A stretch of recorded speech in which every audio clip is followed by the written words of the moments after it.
Fala galera, bom dia, boa tarde, boa noite, como é que vocês estão? Sejam muito bem-vindos ao Black White Podcast. Galera, antes de começar o episódio, estou dando uma pequena passada aqui para fazer os agradecimentos aos nossos patrocinadores. Primeiramente, eu quero agradecer ao Nilo Júnior, ele é um digital influencer que está em ascensão. Dê uma passadinha lá no perfil dele que tem muito conteúdo para agregar a vocês. Quero agradecer a Alpha Excellence, na qual é a barbearia de Lagos que, cara, sem palavras, o atendimento deles é super top. Um abração, Lucas. E quero agradecer a Estúdio Fusion, academia no qual tem aula de Muay Thai, capoeira, jiu-jitsu. Cara, eles têm uma associação lá dentro que prepara o seu filho a enfrentar o bullying, prepara psicologicamente também, que é super importante. Pessoal, um abraço, muito obrigado por estar aqui conosco. Não se esqueça de se inscrever no nosso canal e deixar aquele like. Fiquem com Deus e acompanhem o episódio. Tchau, tchau.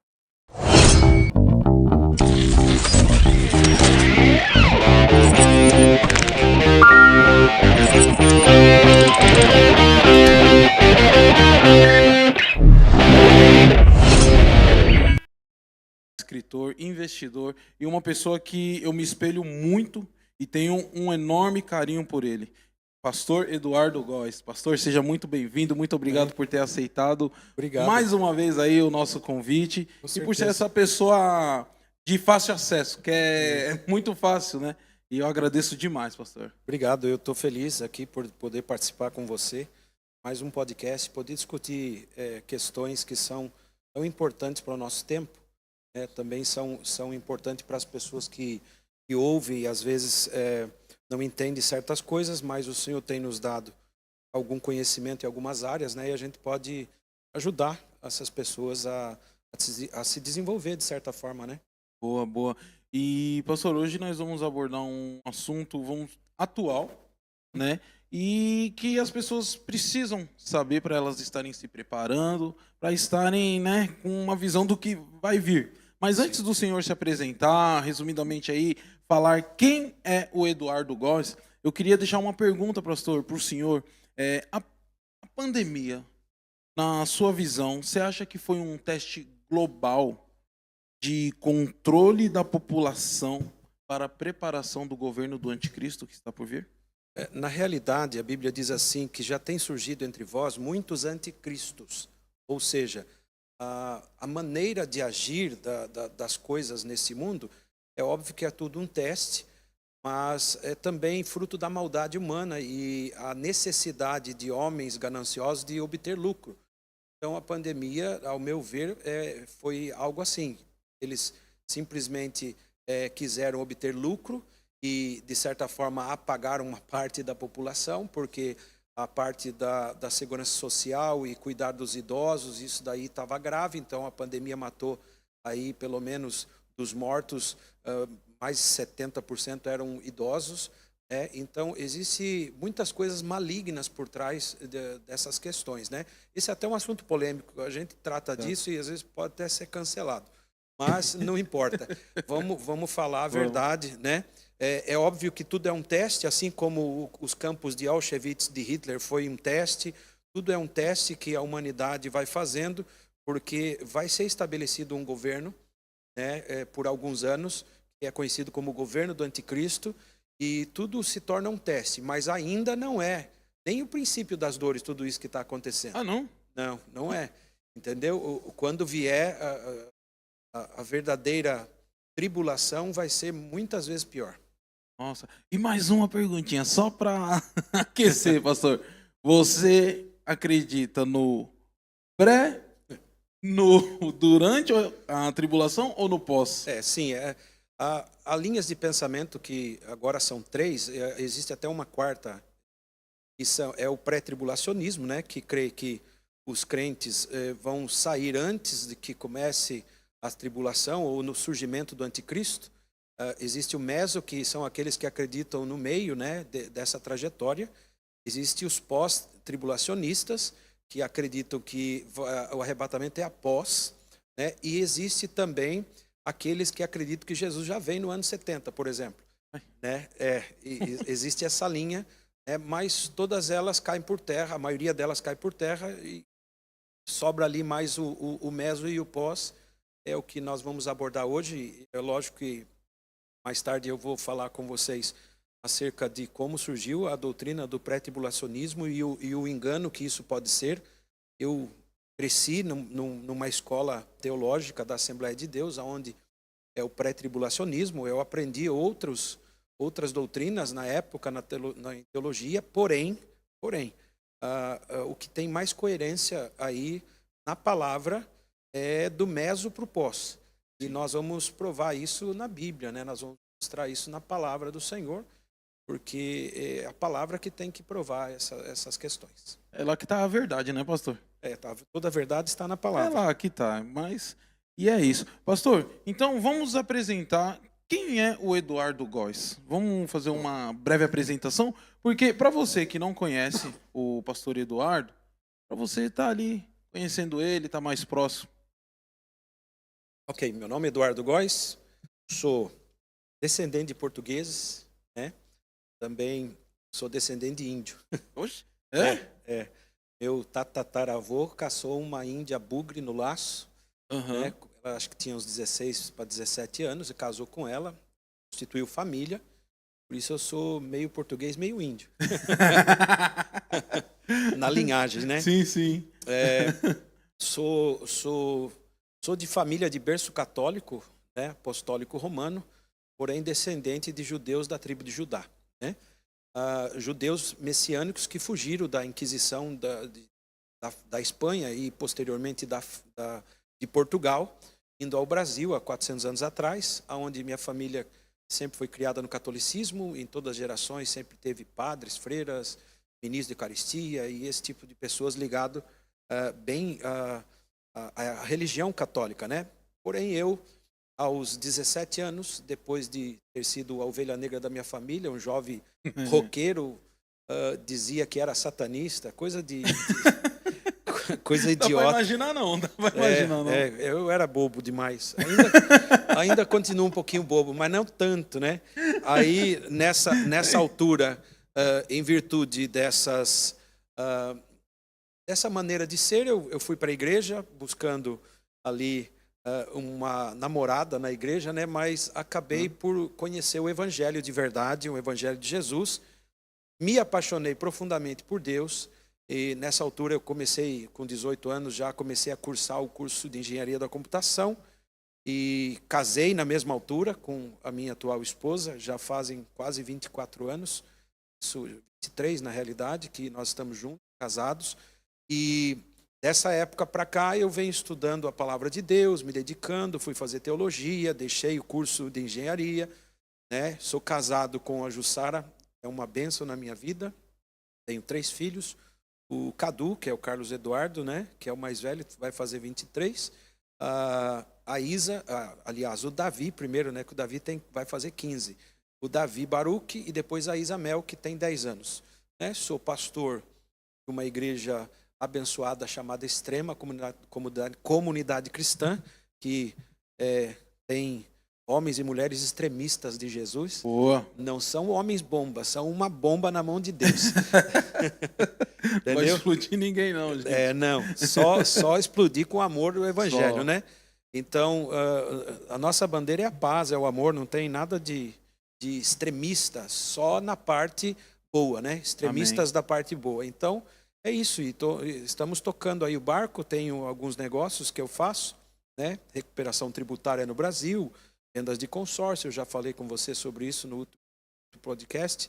Também trabalhamos aqui na Europa com vendas de LED wall, são telões de LED igual esse que a gente tem aqui, né? Faço isso e muito mais, o que vier à mão eu faço. Tá fazendo, é um verdadeiro empreendedor, né, pastor? Com certeza, eu preciso sustentar minha família, né? Não, tá certo. É minha responsabilidade. E hoje o assunto, pastor, que nós vamos abordar, que nem nós falamos no início, é sobre o Apocalipse e como ele se enquadra nos dias de hoje. Ok. Né? Mas antes de nós entrarmos nesse assunto, vamos entender o que é um Apocalipse e por que ele vai acontecer. Okay. Vamos voltar lá atrás, do início de tudo. Ok.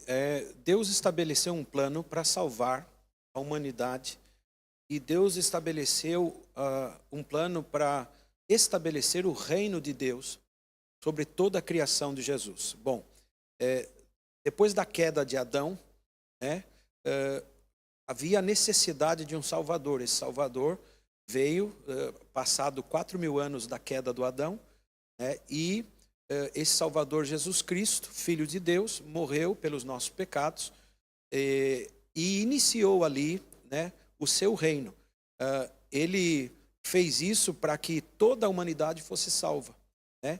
É óbvio que todos se salvarão aqueles que creem no nome de Jesus e que lavaram as suas vestes no sangue do Cordeiro, como diz a palavra do Senhor.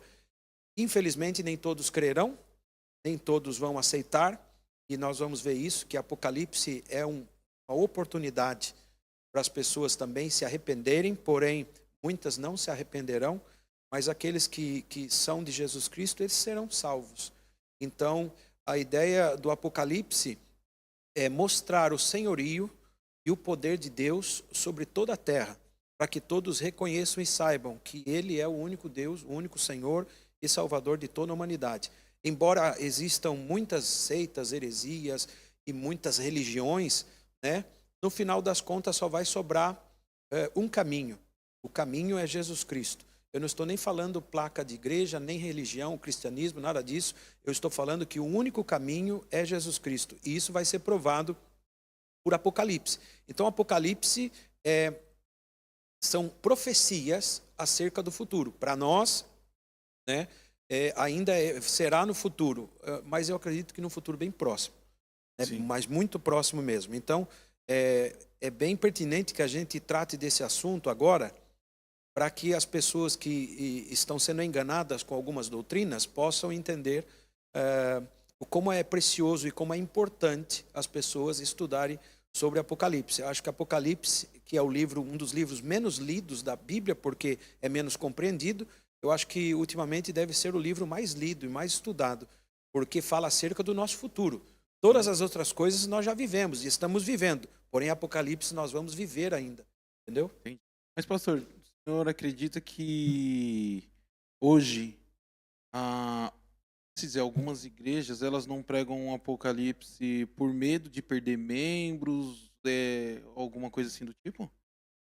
Talvez por medo, talvez por falta de entendimento completo, por não ter ainda definido a crença, porque muitos de nós temos uma escola pré-tribulacionista, por exemplo, mas quando a gente lê como pastor para ensinar, a gente acaba entendendo que não é bem assim. E a gente não consegue comprovar o pré-tribulacionismo na essência que é pregado. Então, nós ficamos em dúvida muitas vezes. Eu, muitas vezes, deixei de falar por dúvidas, né? Outras vezes, deixei de falar porque, assim, esse assunto é pesado, não deveria ser pregado no culto, deveria ser pregado numa escola, para pessoas que queiram aprender de forma profunda. Porque imagine só, eu tratar de um assunto de Apocalipse em, 45 minutos de pregação. Pode trazer muito mais confusão do que trazer esclarecimento. Então, o assunto de Apocalipse, ele tem que ser tratado não em pouco tempo, mas em longo tempo. Até nesse podcast a gente vai dar uma pincelada por cima. Vamos ventilar algumas coisas que vão fazer as pessoas pensar.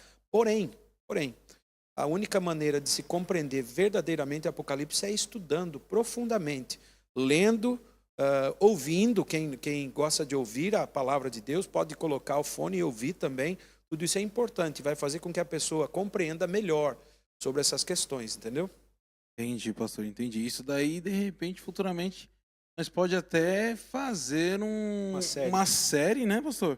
Aí cada episódio nós trata um capítulo ali para trazer um entendimento para as pessoas. Porque mesmo o Apocalipse é dividido em algumas partes, né? Tem a primeira parte, a apresentação, né, de João ali, João sendo apresentado a Jesus Cristo, né, que vem, ele olha, seus cabelos são brancos como a neve, seus olhos como chama de fogo, o pé reluzente. Depois vem as cartas às igrejas da Ásia. Depois das igrejas da Ásia, aí vem a abertura do selo, né, o Cordeiro que abriu o selo. Então vem os 7 selos do Apocalipse. Depois vem as 7 trombetas do Apocalipse.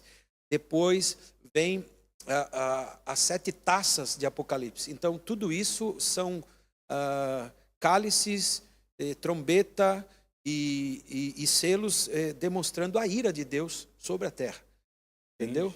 Enquanto nós entendemos que pandemias, guerras e coisas que estão acontecendo agora não é a ira de Deus, é o homem que está trabalhando, né? Nesse momento em que abrir os selos, a ira será derramada sobre a terra e não é a ira dos homens, é a ira de Deus. É Deus quem vai permitir que isso tudo aconteça para que no final ele demonstre o seu amor e que ele seja glorificado e o seu reino seja estabelecido sobre a terra, um reino milenar e depois um reino eterno. Amém. E o senhor falou, pastor, que após a queda de Adão, Jesus Cristo veio à terra. E após isso, o que houve para nós chegarmos até o Apocalipse? Então, primeiro que a Bíblia é dividida em algumas partes, né? Tem a época em que Adão está no jardim, o tempo ali não é contado, mas a partir do momento que ele é expulso do jardim, nós temos 2000 anos até a queda da humanidade em Noé, né? A humanidade se tornou tão devassa e tão promíscua e tão amante de si mesmo e abandonaram a Deus que Deus destruiu a terra com o dilúvio, né? Isso foi uma ira de Deus que destruiu a terra e nesta destruição salvou-se apenas Adão, sua família e os animais da terra, né? Depois de Noé até Jesus Cristo são mais 2000 anos, ok? Então, desde o dia que Adão saiu do jardim até o dia que Jesus veio, são 4000 anos. Nesse período dos 4000 anos, Deus trabalhou um povo chamado Israel, para que de Israel viesse o Filho de Deus, né? Ele vem da tribo de Judá, então o leão da tribo de Judá, que era uma promessa, né? Veio e ele veio para salvar o povo de Israel e também toda a humanidade. Por que toda a humanidade? Porque ele é sacerdote segundo a ordem de Melquisedeque. O que significa isso? Os sacerdotes, todo sacerdote tinha que ser de uma linhagem sacerdotal. Depois de Moisés, todo sacerdote era da linhagem de Arão, a linhagem araônica. Sim. Então os sacerdotes do templo e tudo mais, era tudo da linhagem de Arão. Porém Jesus, a Bíblia vai dizer que Jesus é sacerdote segundo a ordem de Melquisedeque. Quem é Melquisedeque? Melquisedeque é aquele que entrega para Abraão, né, pão e vinho, e Abraão dá o dízimo de tudo que possuía, porque Melquisedeque era sacerdote do Deus Altíssimo. Ou seja, Jesus também é sacerdote do Deus Altíssimo. E aquele sacerdote não era um sacerdote de Israel, era um sacerdote para todos os povos. Assim como Jesus também não é um sacerdote só para Israel, Jesus é um sacerdote para todos os povos. Isso é importante as pessoas entenderem, porque Jesus não veio só para salvar judeus, israelitas. Ele veio também para salvar toda a humanidade, todo aquele que nele crê. Entendeu? É óbvio que os judeus da época, os hebreus, entenderam que ele não era o Messias, e como entenderam que ele não era o Messias, eles não receberam a salvação desta forma. Porém, no final, ainda em Apocalipse, há um escape para pelo menos 144 mil judeus, que serão salvos na última hora, e todos aqueles que creram em Jesus também, mesmo sendo judeu ou não, serão salvos, né, no final. Entendi. E, pastor, só um parênteses. Existe a Bíblia e o Alcorão. Sim. Né?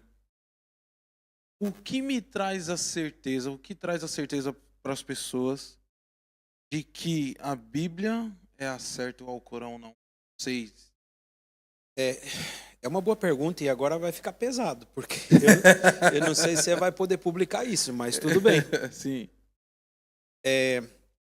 Como que eu posso falar isso sem querer? Eu não quero ofender ninguém. Não, isso, sim. Eu não quero ofender ninguém, mas pode acontecer. Sim. Se eu ofender é porque é histórico. Bom? Sim. Bom, a Bíblia toda foi escrita, inspirada por profetas, que inclusive o Alcorão reconhece. Sim. Ok? O único problema é que Deus fez uma promessa a Abraão de um filho chamado Isaac, né? Uhum. Porém, todos os árabes são descendentes de Ismael, o filho com a serva egípcia, né? que teve ali com Abrão. E por causa desse problema, gerou essa linhagem árabe, que reconhece que o filho da promessa é Ismael e não Isaac. Porém, Deus disse que era de Isaac que viria o Messias e o Salvador. Sim. Porém, houve sempre uma guerra de irmãos, Ismael e Isaac, né? Os descendentes de árabes e os descendentes hebreus. E, inclusive, eles lutaram e lutam por Jerusalém, né? Tipo a herança, né? Exato. Então, a Bíblia vem sendo escrita há 3, 4 mil anos, né? Ou mais tempo que isso até. Ela vem sendo escrita desde a época de Moisés. E o Alcorão foi escrito há 1000 e poucos anos atrás, reconhecendo todos os outros profetas da Bíblia. Inclusive, eles reconhecem Jesus como profeta. Sim. É como se Jesus fosse o profeta de número 1123 e Maomé, o profeta de 1124. Ou seja, Maomé ficou acima. E como Maomé, Muhammad, acho que o nome dele era Muhammad Maomé, alguma coisa assim.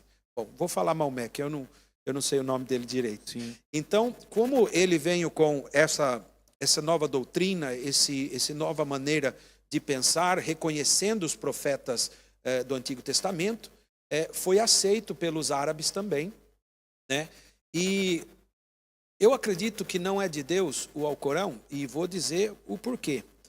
Porque Muhammad, o Maomé, foi um homem sanguinário, entendeu? Sim. Ele dizimou vilas e matou homens e impôs a religião, no princípio, impôs a muitos lugares. Ou seja, as pessoas eram obrigadas a se tornar daquela religião. Inclusive, a primeira esposa dele tinha 9 anos. Quando ele teve relação com ela a primeira vez, ela mordeu a orelha dele, quase arrancou um pedaço da orelha dele. Acho que arrancou um pedaço da orelha dele mesmo, porque ele abusou dela. Então, essa prática era comum naquela época entre esses primeiros que estavam pregando essa nova doutrina, que ele acusa ter recebido de um anjo, acusa ter recebido aquilo de forma sobrenatural, mas era dominado por violência no princípio, entendeu? Então, imagine, você chegava numa vila, numa pequena cidade, dizimava todo mundo, os homens, os que estavam do lado do profeta Muhammad, tomavam as mulheres como esposa, faziam filhos e colocavam ali a religião. Hoje eles dominam o mundo, não desta forma, mas eles chegam numa terra com 4, 5 esposas, eles fazem filhos e em 20, 30 anos eles mudam a quantidade demográfica de pessoas, porque cada pessoa de uma cidade tem um filho, 2 no máximo, enquanto eles têm 20 ou 30 filhos. Então eles mudam a população, impõem, não com violência, mas impõem com os seus filhos a sua religião. Bom, não tenho nada contra, eu acredito que Deus ama eles e vai querer salvá-los e quer salvá-los, né? Por isso que está escrito no Alcorão, no capítulo 5, verso 20 do Alcorão, que toda a terra de Israel, segundo o que foi profetizado por Moisés, foi dado ao povo hebreu. Está escrito lá no próprio Alcorão. Então, eu acho que eles deviam respeitar essa questão e deixar Israel tomar posse do que é dele, né? Porque está escrito no próprio Alcorão. Sim. Então, se eles seguem, deveriam seguir isso também. Mas muitos se revoltam e fazem guerras e coisas por questões religiosas. Nós não temos nada contra. Sinceramente, nós declaramos que amamos eles e declaramos que se eles receberem a Jesus como Salvador e crer que Jesus é o Filho de Deus, eles serão salvos. Entendeu? Porque existe uma profecia dentro do Alcorão que é terrível. Vai surgir um líder. E esse líder que vai surgir vai matar o povo de Israel. E vai matar todos os aliados de Israel, que são cristãos. Entendeu? E esse líder vai ser colocado como o Messias deles. Então existe um Messias também no Alcorão, que para nós, olhando para a trajetória de quem quer destruir os cristãos em Israel, é o anticristo. Ou seja, então tudo converge na realidade para o mesmo ponto, que o Apocalipse vai acontecer, o anticristo vai surgir, pode ser Messias para alguns, pode ser o anticristo para outros, vai perseguir judeus e cristãos, mas nesse ponto final, Jesus vai salvar o seu povo e vai trazer a vitória e o reino de Deus sobre a terra. Amém. E, pastor, esse que muitos falam, né, sobre o relógio do Apocalipse, o relógio do fim dos tempos. Qual é a sua opinião referente a esse relógio? Os homens tendem a dizer, por causa de cumprimentos e porque eles também desejam que haja o governo do anticristo, porque o governo do anticristo é o governo de Satanás sobre a terra. Aham. Porém, se o próprio diabo pudesse impedir o apocalipse, ele impediria. Porque ele sabe que após 7 anos de governo também é o fim dele. Acabou, ele vai ser amarrado, jogado num lugar por 1000 anos, depois vai ser solto por um pouco de espaço de tempo, mas vai ser completamente derrotado. Ou seja, ele sabe que é o fim dele, o apocalipse. Então é óbvio que ele não queria que cumprisse. Mas quando ele tiver que cumprir, ele vem com muita fúria e muita raiva, porque é o último momento dele matar e Sim. levar uma multidão de pessoas para o inferno. Então, eu acredito que esse relógio é uma tendência de pessoas a nível mundial que querem o governo do anticristo. E literalmente eles querem porque eles amam a Satanás e não amam a Deus. Então, eles querem que apresse a vinda, mas ninguém vai conseguir apressar. As coisas vão se cumprir no tempo profético de Deus, naquilo que Deus estabeleceu como dia, hora e mês, para que se cumpra, como diz a palavra. Entendi. E que nem o senhor falou, pastor, que Satanás, ele vai vir, tipo, esses 7 anos aí, ele sabe que ele vai conseguir botar o terror e tal, mas aí ele vai vir de modo influenciando pessoas ou ele vai conseguir se materializar? O que o senhor acha?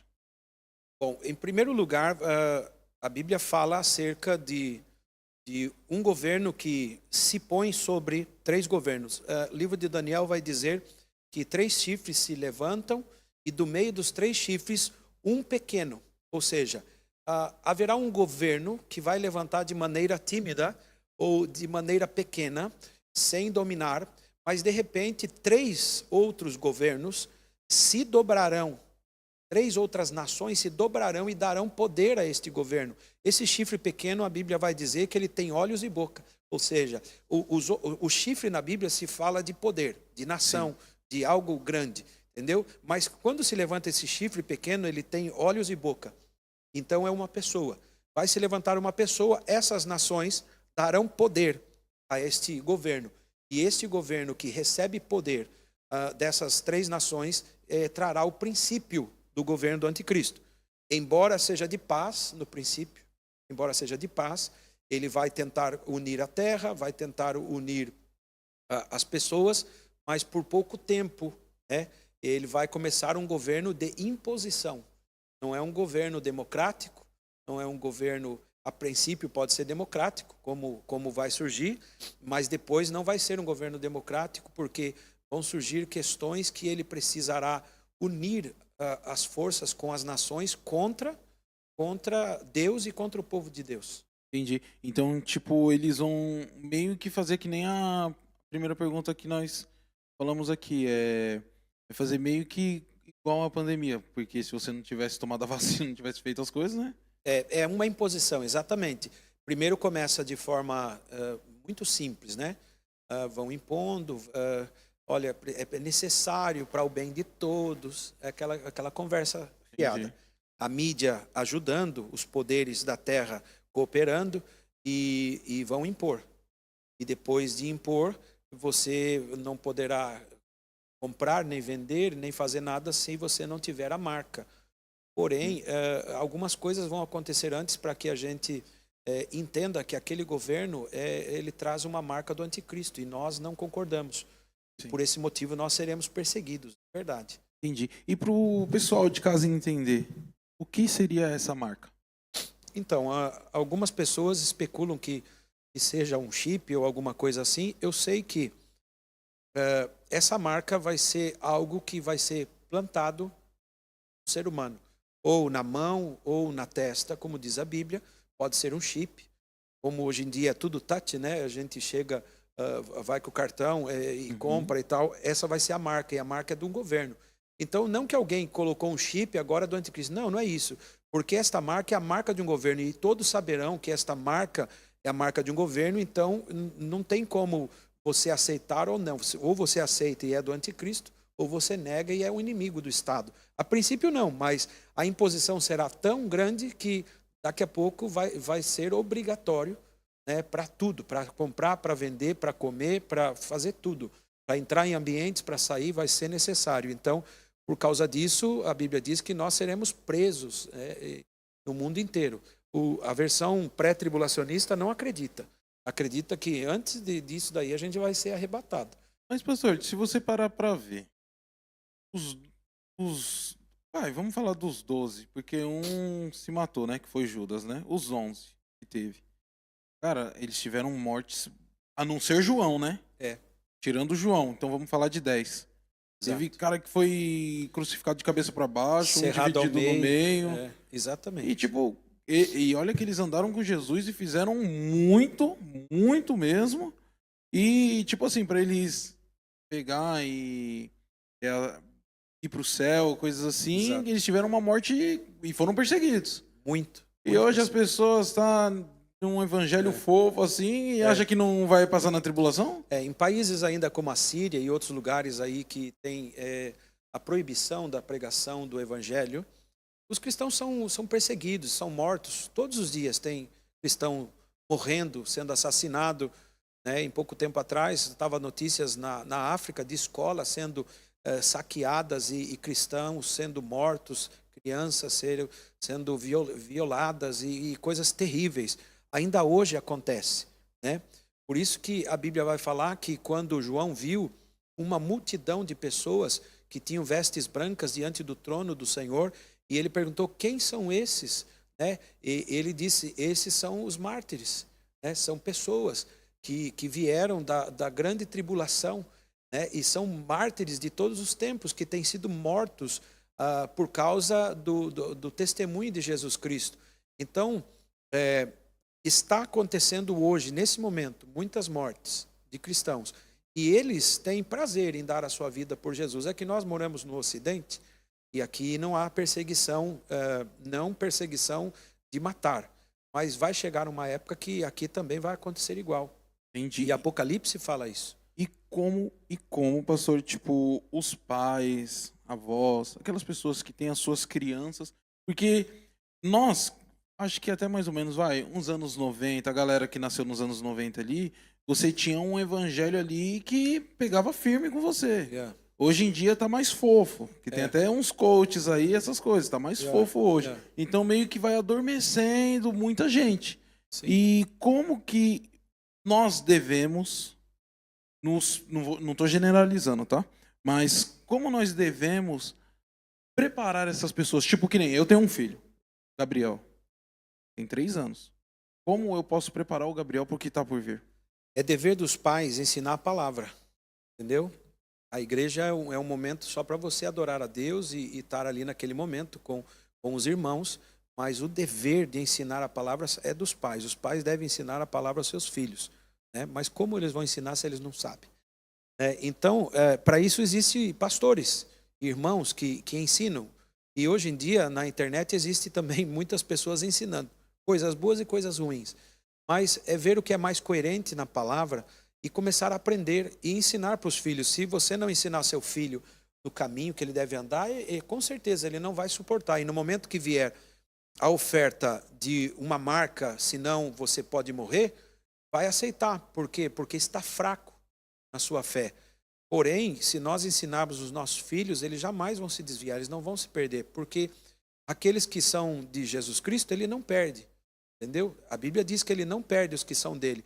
Mas o nosso trabalho é ensinar a palavra. Se a gente ensinar o caminho, eu acredito que eles não vão se desviar. Por exemplo, é óbvio que eu tenho que falar com os meus filhos e falo para eles, quando chegar essa época, não aceitar. Eu não sei se eu vou estar aqui ainda, Sim. Mas se eu estiver, eu poderei alertar. Se eu não estiver, eles já têm que ter aprendido. Entendeu? Por isso que é importante a gente falar desse tema hoje, para que as pessoas entendam. Vai chegar um tempo e que nós temos que entender qual é esse tempo e quais são os sinais desse tempo para que a gente possa não aceitar este governo e talvez até morrer por causa disso. Exato. E tipo assim, pastor, muita gente na internet já está falando que o anticristo já está na Terra, as coisas e etc e tal, que até mesmo eles colocam como se fosse o Trump, o Elon Musk e o Papa. Eles até falam que são os 3. A trindade, vamos se dizer. E a sua opinião, pastor, referente a isso? Pode ser, é um governo, né? Sim.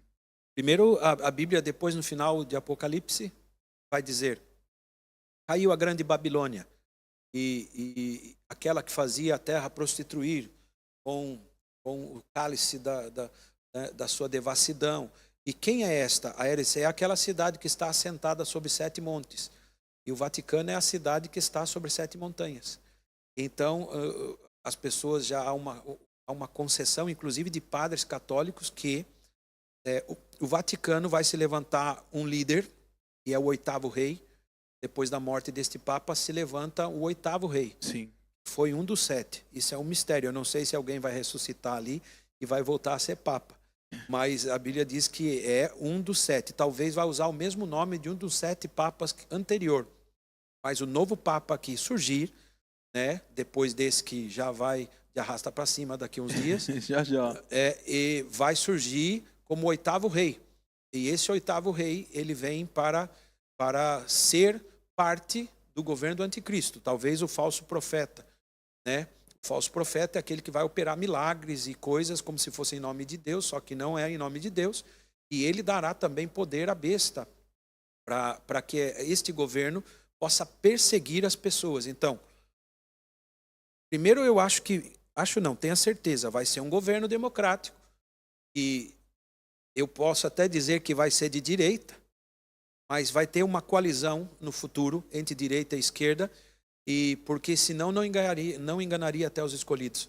Imagine que levanta o governo de esquerda e não vai enganar os escolhidos de Deus, o governo de esquerda, mas o governo de direita vai enganar, porque ele fala de valores cristãos, ele fala disso tudo, mas de repente ele começa a agir como alguém que é contra tudo que se diz da parte de Deus. Então, se levantará um governo contra o povo de Deus e contra Deus, e esse sim é um perseguidor que vai lutar contra os santos, vai lutar contra o povo de Deus e vencê-los, a Bíblia diz.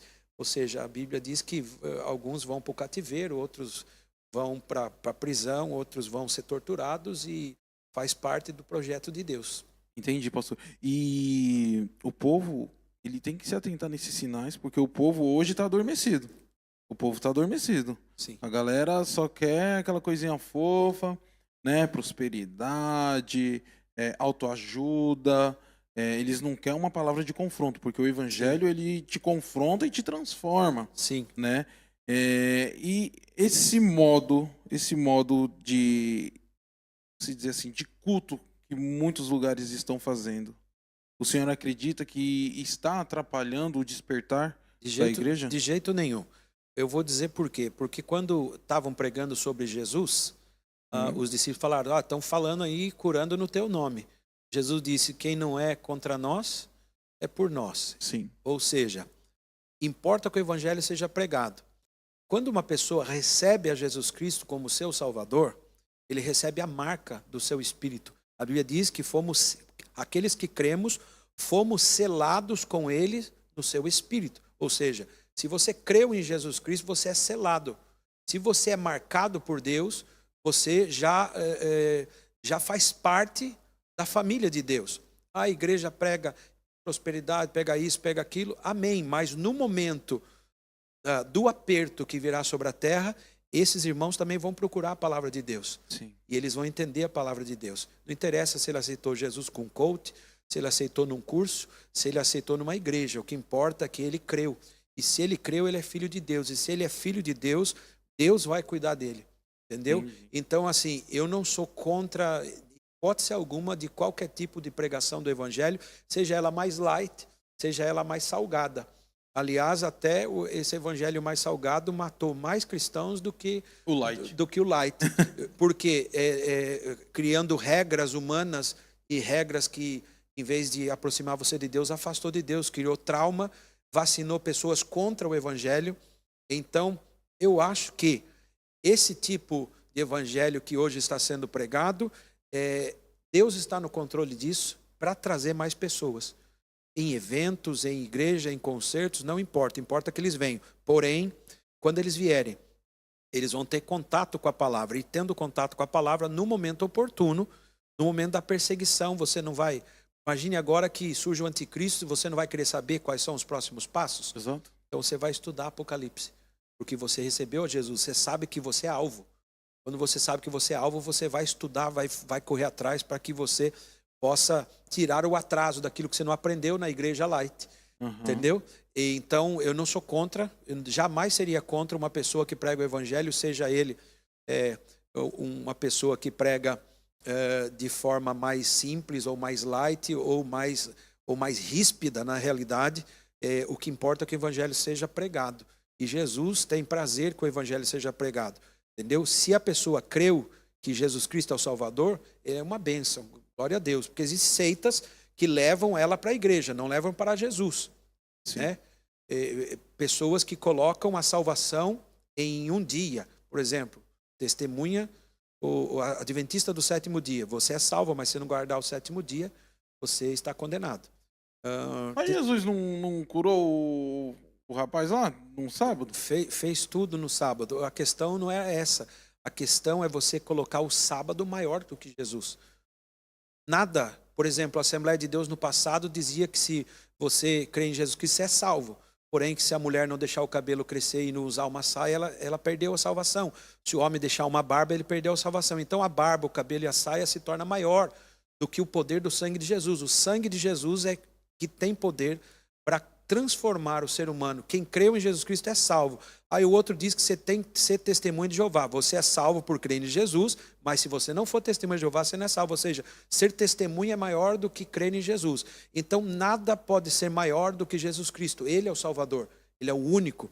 Não há nada fora dele da qual nós devemos adorar e crer que ele é o Salvador. Então, todo aquele que coloca uma condição além de crer em Jesus, isso se torna uma seita, uma heresia. Seja ela a religião ou a igreja que for. Entendeu? Por exemplo, a igreja católica diz que você crê em Jesus, mas para chegar a Jesus você tem que ir por Maria. Biblicamente está totalmente errado. Para crer em Jesus, basta crer em Jesus. E ele é o intercessor junto ao Pai, o próprio Jesus.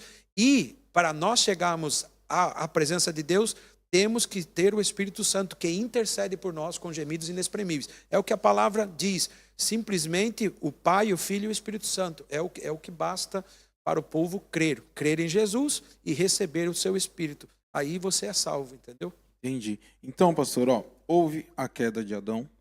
Depois, Jesus veio para morrer por nós.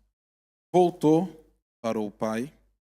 E passou tempo e chegou o momento da tribulação. O Senhor, pré, médio ou pós? O Senhor falou que é... Eu sou meso. Médio não, é meso. É no meio. É assim, a religião, a gente sai da religião, a religião não sai de nós. Né? Exato. Felizmente. Eu aprendi o pré-tribulacionismo porque eu sou oriundo da Assembleia de Deus. Ok? E por esse motivo, eu aprendi o pré-tribulacionismo. Só que depois eu fui ser missionário no sertão do Piauí e, graças a Deus, tinha muito tempo lá para ler a Bíblia. Né? Era um sol terrível, então os nossos trabalhos começavam mais tarde, ou quando tinha uma construção para fazer, a gente ia cedo. Mas eu me dedicava muito à leitura da Palavra de Deus e eu li Apocalipse, que eu comecei a escrever um livro nessa altura sobre era meio ficção espiritual, mas sobre batalha espiritual. E para escrever sobre batalha espiritual, fui ler Apocalipse, né? Que tem muitas figuras. Sim. E eu li várias vezes. E quanto mais eu lia, mais a doutrina do pré-tribulacionismo caía. E eu guardei aquilo, eu não ensinava nada que não fosse o pré-tribulacionismo. Eu ensinava o pré-tribulacionismo. Só que o pré-tribulacionismo é criado de maneira a usar muita ferramenta de teologia sistemática. O que é teologia sistemática? A teologia sistemática é quando você pega versículos isolados, fora do seu contexto, e cria uma doutrina. Então, a teologia sistemática é a mãe de todas as grandes heresias e das religiões que são mais afastadas de Deus. Teologia sistemática. Então, eu parei de ler os versículos isolados do pré-tribulacionismo, que pega um versículo aqui, joga outro ali, joga outro lá, para construir um pensamento, e comecei a ler o versículo, o texto com o seu contexto. E quando você lê o texto com o seu contexto, você vai entender de forma diferente. Aí eu fui estudar sobre o pré-tribulacionismo e descobri que o pré-tribulacionismo antes de 1767 nunca existiu, entendeu? Não tinha. Não tinha. Nenhum cristão antes de 1767 acreditava no pré-tribulacionismo. Por que eles não acreditavam? Porque eles liam a palavra, entendiam a palavra. Os discípulos de Jesus não acreditavam assim. Então, como que começou o pré-tribulacionismo? Um padre que era jesuíta foi expulso, né, do Chile. Ele foi trazido do Chile. O nome dele era Emmanuel Lacuza, né? Esse padre, ele começou a ensinar, né, sobre a vinda de Jesus e que ele viria, né, antes de começar a manifestação do anticristo. Bom, aí passado o tempo, né, este padre que escreveu um livro sobre que ele vem em glória, né, e a vinda do Messias em glória e majestade. Ele escreveu esse livro em 1811.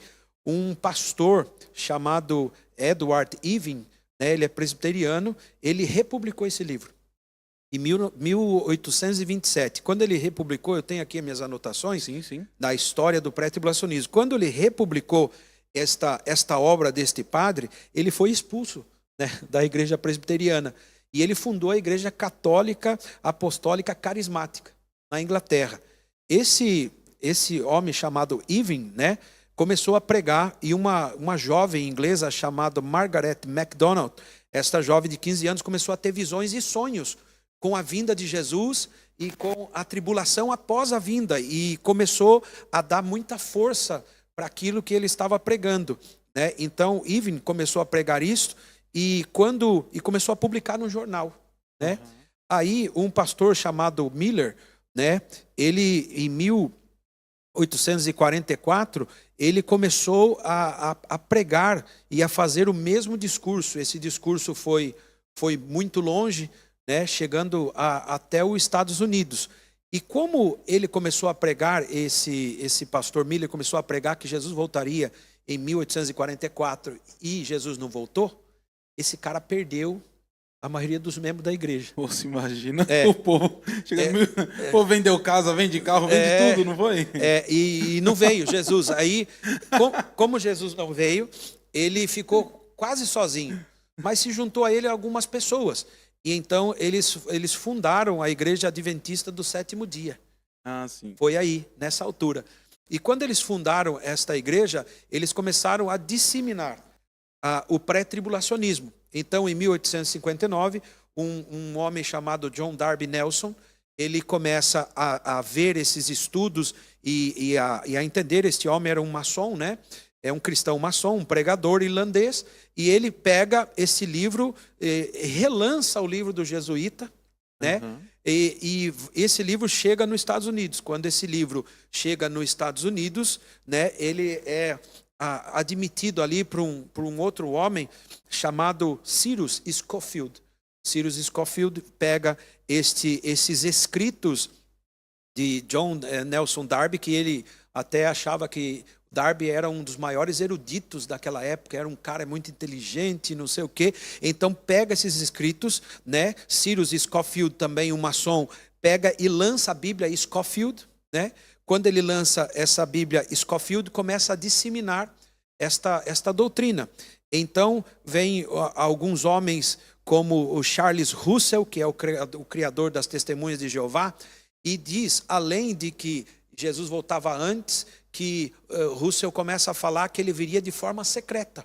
Sim. Então, Darby junta toda essa doutrina, né, desde o passado do padre jesuíta, né, vai vindo Miller e vai vindo Adventista do Sétimo Dia, e aí Darby lança, aliás, Russell e Scofield lançam Bíblias com o seu próprio nome, disseminando essa doutrina, né? O que acontece é que um homem chamado Henry, né, que era um banquista, um banqueiro ocultista, o cara satanista mesmo, o banqueiro financia a Bíblia, né, Scofield, e também a Bíblia que eles tinham lançado. E esta Bíblia é dada a todo o povo americano gratuitamente, e ele faz isso para disseminar essa doutrina. Então, está envolvido aí o ocultismo, a maçonaria e outras coisas mais nessas doutrinas do pré-tribulacionismo que nunca existiu antes. Só a partir de 1700 e tal, 1800, é que começa a disseminar isso, com o objetivo de que o arrebatamento é secreto, e a Bíblia não fala isso. A Bíblia diz assim, em Atos 1, ele diz assim, varões galileus, quando Jesus é assunto ao céu, ele sobe aos céus, e 2 varões, anjos, aparecem e diz, varões galileus, assim como vocês veem a ida do Filho do Homem, assim também vocês verão, quando ele vir sobre as nuvens, todo olho verá. Se todo olho verá, não é secreto. Então, a doutrina do pré-tribulacionismo prega que todo olho verá. Então, está aí já um engano. Se todo olho verá, não é secreto. E ele virá sobre as nuvens e toda a terra verá. Mas, como foi disseminado por Scofield e por Russell, que são... Existe a Bíblia Scofield, uma Bíblia famosa, até hoje é famosa. E no rodapé tem sempre ali as doutrinas que eles creem e jogam um versículo aqui, outro ali, e faz a pessoa acreditar. Bom, o que aconteceu? Nos Estados Unidos, 1800 e tal, 1850, 1860 para frente, começou a ser disseminado. Em 1900, essa doutrina já era a maioria entre muitos cristãos. Em 1906, acontece um grande avivamento nos Estados Unidos, na Rua Azusa. E era mesmo algo que Deus estava fazendo. E começou o evangelho a crescer e a disseminar no mundo inteiro, através do avivamento. Chegou no Brasil, em 1910. E eles vieram para ajudar a Batista. A Batista queria uma doutrina pós-tribulacionista. E quando eles chegam para ajudar a Batista, o Daniel Berg e Gunnar Zwingli simplesmente não aceitaram eles lá, porque eles começaram a falar uma língua diferente. O que é isso? Eles ficaram assustados, então não aceitaram. E eles começaram um trabalho que eles colocaram a Assembleia de Deus, porque nos Estados Unidos, nessa altura, já existia uma reunião de vários pastores que criaram a Assembleia de Deus. É interessante até a criação da Assembleia de Deus. E as pessoas não gostam que eu conte essa história, os assembleianos. Conta. Porque é meio tribulosa. Um pastor negro, que era aliado do William Seymour, que é o avivalista que começou o avivamento da Rua Azusa, que tinha o nome da igreja, Faith Apostolic Church, uma coisa assim, ou a fé apostólica, a igreja da fé apostólica, digamos assim, era o nome da igreja. E esse pastor negro começou a reunir com vários pastores batistas, presbiterianos de outras igrejas, homens brancos, pastores brancos. E o pastor que foi ajudar eles para entenderem o avivamento era um pastor negro. E ele era o líder de mais de 300 desses pastores. Sim. Mas um dia, eles, por causa do problema racial, resolveram que deviam tirar o pastor negro da frente. Então, eles criaram uma assembleia. E falaram assim, essa assembleia vai se chamar Assembleia de Deus, porque Deus é que vai governar essa igreja e não um homem negro. Nossa. No ano de 1990 e tal, pastores da Assembleia de Deus reuniram, você pode buscar na internet, reuniram para pedir perdão para a família deste homem negro que foi expulso. Ele não foi convidado nessa assembleia onde Deus estava gerindo. Então, simplesmente foi aí que foi criada a Assembleia de Deus. E ele já estava morto quando o pessoal foi pedir perdão? Sim, o homem já estava morto. Pediu perdão à família dele. Mas aí não adianta nada hoje. Mas fazer o quê? Já vale alguma coisa, né? Pedir perdão à família pelo erro cometido no passado. Na época, o racismo era muito grande nos Estados Unidos. A gente também não quer culpar os irmãos porque eles aprenderam assim, mas em virtude da maneira ruim que começou isso. Mas não importa, como Daniel Berg e Gunnar Zwingli não foram aceitos pela Batista no Brasil, eles resolveram aderir à Assembleia de Deus, que continuou crescendo no mundo. 1940, 1945, algumas pessoas no Brasil inteligentes começaram a se converter na Assembleia de Deus e eles queriam saber qual era a regra de fé, qual era a doutrina que eles criam. Sim. E como eles não queriam crer igual aos batistas, como os presbiterianos, Então, eles foram, alguns, para os Estados Unidos para tentar entender qual era a doutrina que eles deviam crer. E chegando lá, eles começaram a aderir a uma doutrina chamada arminianismo, né? Então, o arminianismo e crê também algumas coisas da forma que o pré-tribulacionismo crê. E Sim. por esse motivo, né, a doutrina do pré-tribulacionismo chegou dentro da Assembleia de Deus, que espalhou pelo Brasil, pelo mundo, pelos Estados Unidos e por todos os países, porque a Assembleia de Deus, por causa do avivamento, de milagres, de cura, coisas que Deus opera e operou, eles começaram a disseminar também o pré-tribulacionismo, que começou em 1800 e tal. Não Entendi. começou ali, começou antes. E eles aderiram àquilo porque eles queriam ter uma doutrina diferente dos presbiterianos e também queriam ter uma doutrina diferente dos batistas. Ok, eu não sou batista nem presbiteriano, eu sou oriundo da Assembleia de Deus. Sim. Só que eu não posso negar a história. Entendeu? Verdade, né? Eu não posso negar, isso aconteceu e foi assim. Inclusive eu e a minha esposa escrevemos não é bem um livro, nós escrevemos uma apostila sobre a Rua Azusa e nós fizemos toda essa investigação quando a gente estava fazendo um curso bíblico na Holanda. E nós fizemos essa investigação para entender aonde tinha começado, como tinha começado, e foi aí que eu descobri essas questões de forma mais profunda. E pastor, só um parênteses. Sim. O que aconteceu na Rua Azusa? Só para o pessoal entender, o pessoal de casa entender. Então, acontecia naquela época alguns movimentos, como Holiness, que é um movimento que buscava santidade. Existiam alguns movimentos de irmãos que se reuniam para orar em casa e começou a ter um fervor, né? Nessa altura, um pouco antes, aconteceu um avivamento muito grande em Gales, onde 100 mil pessoas se converteu por causa das orações e pessoas eram cheias do Espírito Santo, havia milagres e isso foi disseminado no mundo. Então, William Seymour começou a reunir com algumas pessoas para orar na casa de uma irmã. De repente a irmã era cheia do Espírito e começou a tocar um piano de forma milagrosa. Eles começaram a cantar e as pessoas começaram a ficar cheias do Espírito. E foi algo que foi Deus que fez. Foi uma visitação do Espírito em que as pessoas profetizavam, cantavam e era tudo, parecia uma bagunça, mas era Deus que estava fazendo algo ali no meio deles. Então, é aí que eles começaram, na Rua Azusa, um avivamento, né? E esse avivamento se espalhou de tal forma que tomou conta de boa parte dos Estados Unidos, né, de outras igrejas, porque haviam muitos milagres, havia muita coisa. William Seymour era um homem simples, né, ele ficava só sentado orando. E quando o povo chegava, se arrependiam e se convertiam a Jesus Cristo. Então houve um grande avivamento na Rua Azusa em 1906. Foi desse avivamento que surgiu muitas das igrejas pentecostais de hoje em dia. Entendi. Então, mas o problema é que depois a maioria dos pentecostais aderiram ao arminianismo, que tinha, dentro do arminianismo, tinham inserido, porque não era doutrina arminianista, eles tinham inserido o pré-tribulacionismo. Então, juntou o arminianismo com o pré-tribulacionismo e criou as doutrinas da maioria das igrejas pentecostais, que graças a Deus, hoje, as pessoas já estão mudando.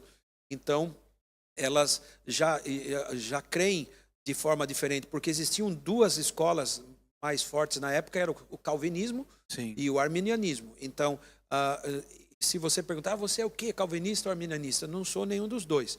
Tem muitas coisas que eu creio como Calvino, outras como eu creio como Armínio, porque ambos estudaram a palavra, né? Porém, eu creio na palavra, na Bíblia.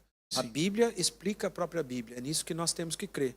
Por isso que eu não consigo ser pré-tribulacionista, porque, em primeiro lugar, é uma doutrina que não era crida pelos apóstolos, nem foi ensinada por Jesus, tampouco foi disseminada pelos pais da igreja. Segunda coisa, é uma doutrina que está enraizada dentro de uma rebelião que criou a adventista, que criou outras religiões que disseminam esta doutrina que não é verdadeira, entendeu? E do arrebatamento secreto, do pré-tribulacionismo, nada disso está na Bíblia, entendeu? E é lógico que eu posso daqui a pouco mostrar versículos da Bíblia que provam que realmente os cristãos vão passar pela tribulação. Sim. Pastor, mas antes do senhor mostrar os versículos, eu queria usar um adendo que o senhor falou. Os cristãos, que se fala, né? É. Os cristãos, tendo esse exemplo de avivamento que aconteceu, por que hoje eles não se unem mais? Tipo, cada lugar, cada esquina você vê uma igreja. Por que eles não... Legal, tal, porque tem doutrinas, isso e aquilo, mas por que eles não se unem mais? Não é um povo mais unido? Pegar e falar assim, ó, o negócio é o seguinte, uma vez por mês, vamos pegar, vamos unir todas as igrejas e oração. Oração em palavra, oração em palavra. E porque se põe em banda e música, aí sabe como músico é, né? Os caras começam a um competir com o outro. Mas você pega e fala assim, ó, é oração em palavra. Uma vez por mês vai unir todas as igrejas, por exemplo, de Portimão.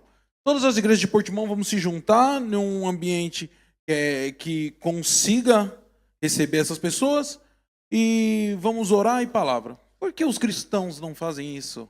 A oração de Jesus foi para que a gente fosse unido, né? Mas, infelizmente, existem questões naturais e humanas, né, que impedem as pessoas de se unir. Inclusive, a tribulação vai servir para unir, entendeu? Porque todo cristão será perseguido, independente da sua placa. Aí, meu irmão, não tem como você não se unir. Então, o que acontece os cristãos não se unem por causa dos seus líderes, ok? E depois, até a própria igreja se reúne hoje e a gente tem no meio nosso irmãos que falam mal, que se opõem, que falam mal do seu pastor, que denigrem, causando divisões, dissensões. Isso é natural. E sabe por que isso acontece? Porque nós somos a igreja de Cristo. Exato. Porque o diabo jamais lutaria se não fosse a igreja de Cristo. Então, como nós estamos caminhando com Cristo, Satanás semeia sementes. A Bíblia diz assim, que o trigo estava plantado e quando dormia o agricultor, à noite vem o inimigo e semeou o joio no meio do trigo. Sim. Ok? Acontece que quando o joio cresce e nasce, ele é igualzinho o trigo. E ele cresce, é igual o trigo. Mas quando você chega e pega nele, ele é vazio. Ele não tem fruto. Ele não tem nada dentro dele. Então, quando você vê vários cristãos na igreja, nem todo mundo é trigo. Alguns são joio. Aí você fala, então, pastor, vamos fazer o seguinte, vamos tirar esses irmãos tribulosos do nosso meio. Não dá, porque está enraizado. Ele está com a raiz junta com o trigo. E quando você puxa o joio, vem o trigo junto. Os dois vêm juntos. Vem né? junto. Então, quando você mexe no joio, às vezes você também toca no trigo. Por exemplo, um irmão que está na igreja, mas é fofoqueiro, ele é terrível, ele faz mal e por trás ele maquina coisas, é ruim. Né? A nossa vontade era falar, irmão, saia do nosso meio. Vai embora. Vai embora daqui. Mas quando a gente faz, ele tem amizade com outros irmãos da igreja. Tem gente que gosta dele. Exato. Então, quando...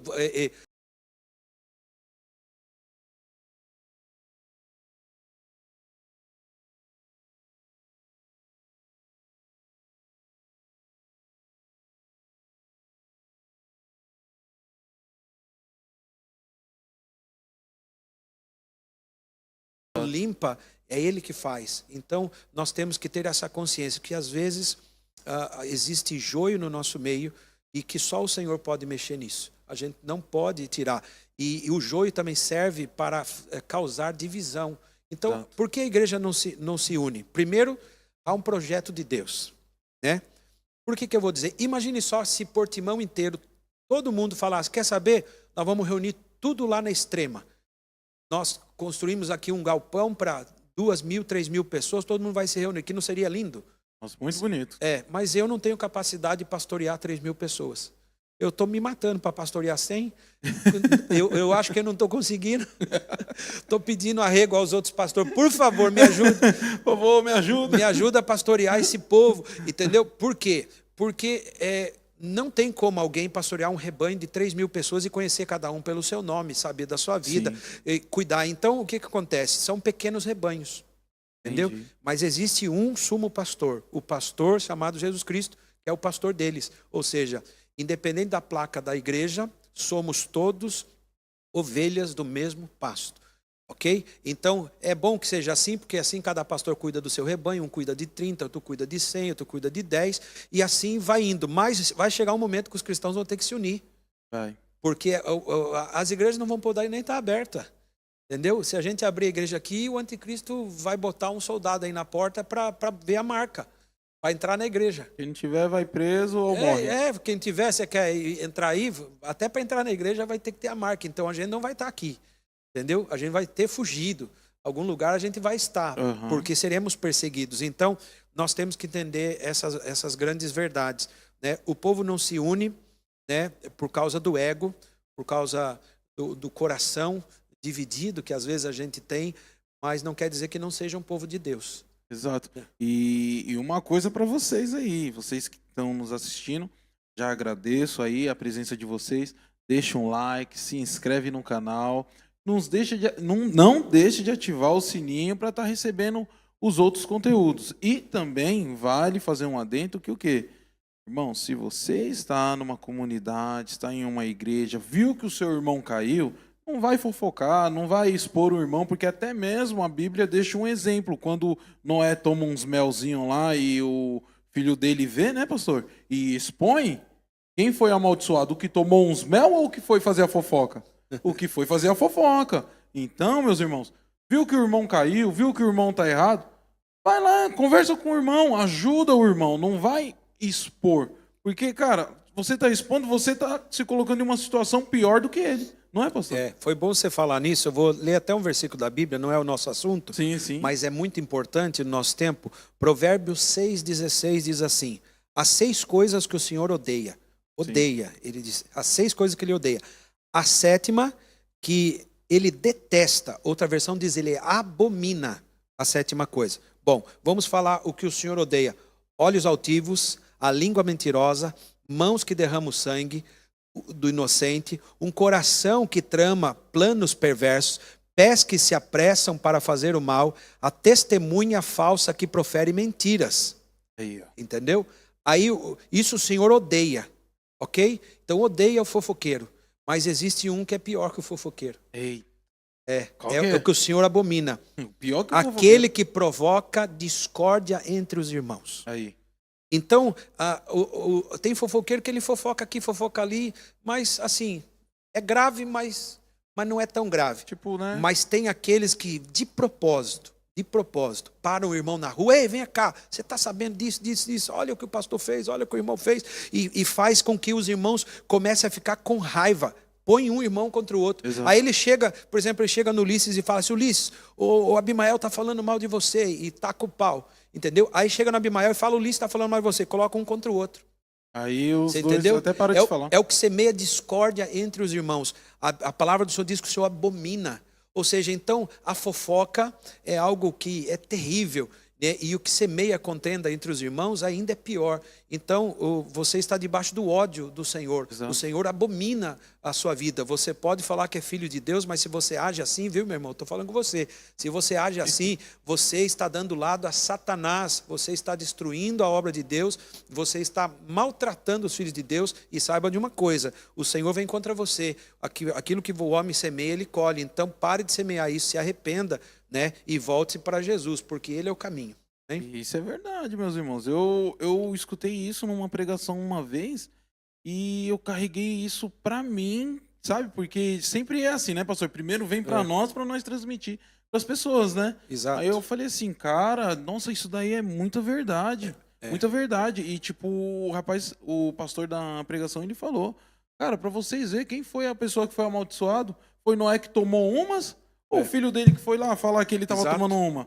Entendeu? Se você vê o seu irmão, de repente você tá passando, vê seu irmão tomando uma lá, chega nele depois, troca uma ideia com ele. Não fica Exatamente. chegando nos outros lá, aí o cara. E ainda até aumenta, vê o cara caído lá. O cachorro tava até lambendo a boca dele.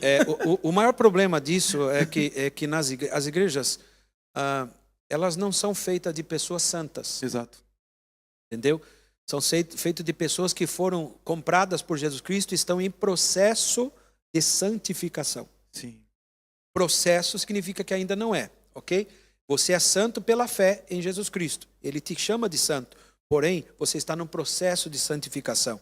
E as pessoas chegam na igreja e falam assim, eu vi o Ulisses lá tocando lá na igreja, não volto mais lá porque ele me maltratou. Calma aí, irmão. O irmão está em tratamento. Ele está. Imagine, outro dia conversando com um amigo, eu disse assim: imagine só se Jesus fosse o pastor da Extrema. Aí eu falei: sabe como é que seria a igreja? Eu vou falar para você quem seriam os membros. Pedro estava armado, 3 anos e meio andando com Jesus com a faca na cintura. Entendeu? Tomé, incrédulo, rapaz. Tudo que pregava, Tomé não cria. É o cara que ficava achando, eu não creio nisso. E andava e via, né? Andava com Jesus e não cria. Entendeu? Judas era o tesoureiro da igreja. Jesus. Imagine só se Jesus fosse o pastor da Extrema. O tesoureiro era o ladrão. Tá dando o queijo pro rato. E o futuro traidor. Entendeu? Aí todos os discípulos eram maus elementos. E sabe, no louvor tinha uma mocinha que cantava, chamada Maria Madalena. Ela era uma ex-prostituta, tinha acabado de sair da prostituição aqueles dias. Ela acabou de sair da prostituição, Jesus botou ela para cantar. Rapaz, pastor, nossa, agora você falou uma coisa aí que veio uma pergunta assim, pastor, desculpa te interromper. Pastor, e esse processo para poder colocar uma pessoa para trabalhar no reino? A pessoa chega pro senhor e fala assim: pastor, o negócio é o seguinte, me converti, eu tô firme, eu tô com sede de fazer a obra. E aí, pastor? A religião, a igreja tem regras, né? Sim. É lógico que a gente não vai abrir assim, mas também a gente não vai fechar. Sim. Entendeu? Porque se a pessoa é talentosa e creu em Jesus, foi batizada, está começando, é óbvio que ela vai ser trabalhada. Como já aconteceu, pessoas, um abençoado tocou aqui conosco durante um tempo, eu não sabia que ele não era casado no papel, o cara cheio de filho, como é que eu vou saber? Quando eu descobri, eu cheguei no pé dele e falei: meu irmão, casa no papel, porque o papel do casamento é algo humano, mas ele estava casado só com aquela esposa, mas a gente precisa do papel. Eu tirei ele do púlpito por causa, de jeito nenhum, eu falei: não, irmão, tenha calma. Fica aí, continua, só que é o seguinte, resolva a tua situação, porque é ruim para mim. Exato. Entendeu? É ruim para quem vem, entendeu? É ruim para quem vê. Agora, trabalhando no processo, esse irmão é uma bênção hoje, cara. Aí, ó. É uma bênção, entendeu? Então, nós temos que entender o processo de Jesus em transformar. Jesus deixou de andar com Maria Madalena, Não. uma ex-prostituta, deixou de andar com Pedro com a faca na cintura. Até no dia que Jesus foi ser capturado, 3 anos e meio depois, andando com Jesus, ouvindo, vendo milagre, ele pegou a espada e cortou a orelha do Malco, cara. Então, o cara violento. O Exato. Judas traindo, o Tomé não crendo, outras pessoas discutindo sobre poder. Olha, quando for o reino dele, eu me sento à direita, eu me sento à esquerda. Os caras vaidosos, entendeu? E esse tipo de gente vai ter. Quando mudou a situação desses discípulos? Depois da perseguição, da tribulação que eles passaram vendo o seu mestre morrer. Sim. Depois veio algo que mudou completamente eles e é o que pode mudar a nossa vida. Pedro era até a descida do Espírito Santo. Quando o Espírito Santo desce sobre Pedro, Pedro larga a espada e pega, digamos, falando de maneira mais atual, pega no microfone e prega. 3.000 almas aceitam Jesus. Passados uns dias, eles continuam pregando mais 5.000 almas. Ou seja, 8.000 almas em uma semana. Ele ganhou para Jesus. Sabe como? Porque ele creu por causa do Espírito Santo. Ele foi transformado por Deus. O que transforma o homem é crer em Jesus Cristo e deixar a ação do Espírito agir na sua vida. Agora, eu conheci um jovem músico. Ele trocava 30 e tal tipos de instrumentos. Tudo que você colocava na mão dele. Esse moço aceitou Jesus na cidade de Ibiúna, no interior de São Paulo. E eu conheci ele. Um mês depois, Deus mostrou para ele um país. Não sei se era Bolívia, eu acho que era Bolívia. Deus mostrou para ele para ir para a Bolívia fazer missões. Só que o cara tinha um mês que ele tinha aceitado Jesus. Um mês. E agora? Ele chegou no pastor e falou: pastor, Deus falou comigo que é para mim ir para a Bolívia, para pregar o evangelho lá e tal. Aí o pastor falou: não, meu irmão. Você acabou de chegar, não, mas eu quero me batizar. O pastor teve que batizar ele às pressas, né? O que eu quero. Insistiu tanto, entrou no discipulado, comeu aquilo, começou a ler a Bíblia. O cara começou a estudar tanto e fazer tudo, porque ele queria pregar o evangelho. Deus chamou ele para ser missionário. O pastor: de jeito nenhum, você não vai. Passado 3 meses, um pregador veio na igreja, vira-se para ele e falou: eu te escolhi como missionário, eu te chamei, te mandei e vai. Aí ele falou: pastor, o senhor me desculpa, mas mesmo que o senhor não libere, agora eu estou indo. Ele pegou as malas e foi para a Bolívia, cara. Esse cara fez um trabalho excepcional. Ele alugou o 3º andar de um restaurante que tinha música ao vivo e ele queria tocar lá. E o povo disse, quando ele falou que ia tocar música cristã, o povo não deixou. Aí eles falaram assim: pode usar o 3º andar. Não ia lá ninguém. E no terceiro andar começou a tocar música cristã. Você não acredita, começou a encher o terceiro andar. Nossa. Aí ele começou a ganhar pessoas para Jesus. Passado um ano ele volta para a nossa igreja para contar o que Deus estava fazendo. Um moço que tinha acabado de se converter foi enviado, cara. E aí quem que vai poder contradizer uma história como essa? Isso aconteceu, eu vi. Eu dei um terno meu. Uma vez que eu vi ele não tinha nem terno. Eu peguei, dei meu terno para ele e falei, olha, pega já a parte de cima e dá um jeito de vir na próxima semana na igreja, eu trago a calça para você também, lavadinha, tudo certo. E esse moço, eu não sei hoje onde ele está, mas eu sei que ele está fazendo missões, entendeu? Até hoje. Então, qual é o tempo determinado para alguém desempenhar alguma coisa na igreja? Eu acho que o tempo depende do Espírito, entendeu? Sim. Nós não podemos parar quem quer fazer alguma coisa para Deus. Nós, religiosos, nós, irmãos da igreja, queremos bloquear, né? Entendi. A gente não quer bloquear? É tipo travar, né? Às vezes até parece um rapaz mais talentoso, aí, galera, né? A pessoa chega para mim, pastor, eu quero servir na igreja. Aí a gente fala assim, ô irmão, ajuda aqui arrumando as cadeiras, fazendo alguma coisinha, limpando o banheiro, né? Aí, mesmo assim, algumas pessoas que não querem fazer, sentem-se ofendido. Por que o senhor está usando esse novo convertido? Irmão, porque ele quer servir, cara. Deixa o cara servir. Então, é assim, o processo é de Deus, o trabalho é de Deus. Nós não podemos jogar uma alma no inferno por causa das nossas crenças. Entendeu? Porque se ele é um filho de Deus, ele não é diferente de mim. A única coisa é que a posição é diferente. Eu estudei, eu trabalhei, eu orei, Deus me ungiu, eu sou pastor. Mas aquela pessoa pode ser um futuro pastor. Então, sim, assim como eu cheguei na minha igreja e me abriram as portas e passado um ano eu tinha me batizado, eu já era líder dos jovens, meu pastor era maluco, entendeu? Alguns obreiros falaram, pastor, você é doido fazer isso, mas eu estou aqui, cara, entendeu? Eu amo a Jesus, eu sou pastor, e se o meu pastor não tivesse investido em mim, aquele jovem defeituoso, que ainda é defeituoso, mas que tem a Jesus Cristo, se ele não tivesse investido em mim, eu não estaria hoje pregando o evangelho.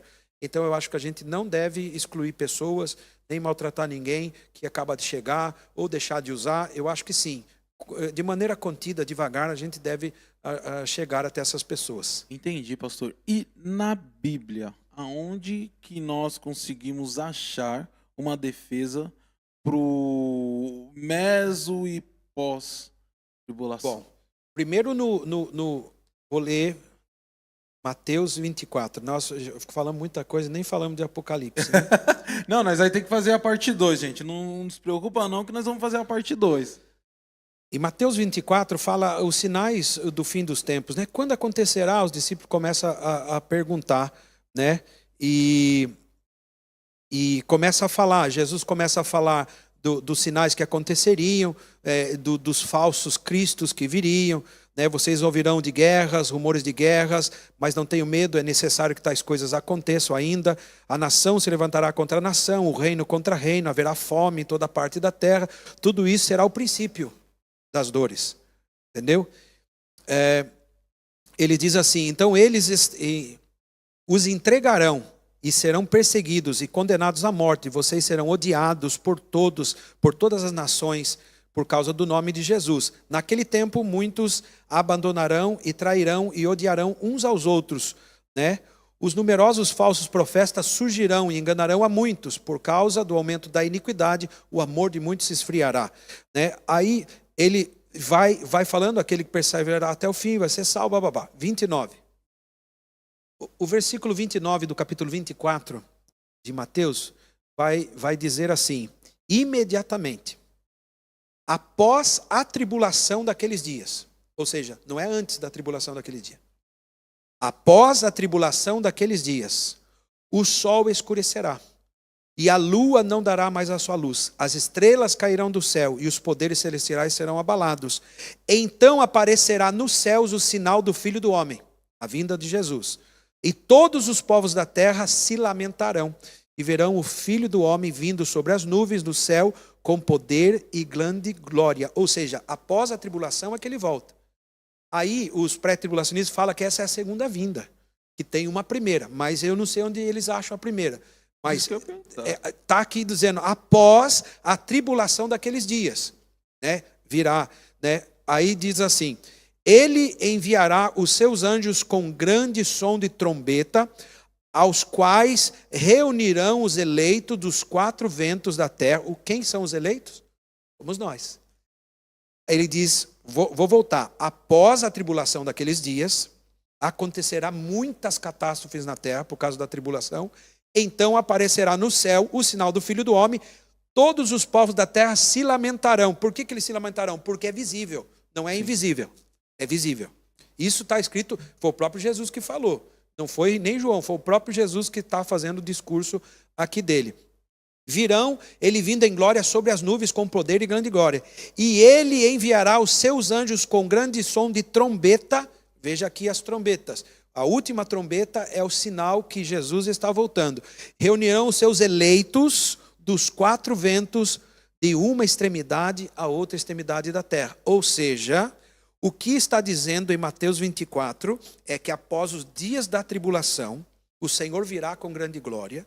É isso que nós lemos. E ele vai dar ordem aos seus anjos para reunir os seus eleitos. Quem são os eleitos? Não somos nós? Sim. Então, é isso que vai acontecer. Agora, a Bíblia tem uma cronologia, né? Primeiro, a Bíblia vai falar acerca dos selos. Quando os selos estão abertos, sendo abertos no céu, começa a acontecer essas coisas, né? O primeiro selo é aberto, o segundo selo é aberto e assim vai. Quando o primeiro selo é aberto, é liberado o anticristo, que vem num cavalo branco com um arco na mão. Esse anticristo, ele vem desta forma, que é um governo que imita a Jesus Cristo, né? Ele vem num cavalo branco, como se fosse de paz, só que ele vem com um arco na mão, porque ele vem para guerrear. Entendeu? Guerrear contra quem? Guerrear contra os santos. Então ele aparece e começa a abrir os selos. Cada selo começa a acontecer algo na terra. Ao final, no 7º selo, é aberto também, é chamado as trombetas, né? 7 anjos com trombetas que tocam. Aí o pré-tribulacionista vai dizer que tem trombeta de bronze, trombeta de prata, trombeta de... Nada disso. A Bíblia não fala nada disso. Isso é invenção. Entendeu? Eu quero saber de onde tiram. Então, as 7 trombetas. E cada trombeta é Deus derramando a ira. Quando acontece pandemias e coisas nesse tempo, é coisas humanas. Uhum. Porém, meu irmão, vai acontecer do derramar da ira de Deus sobre a terra.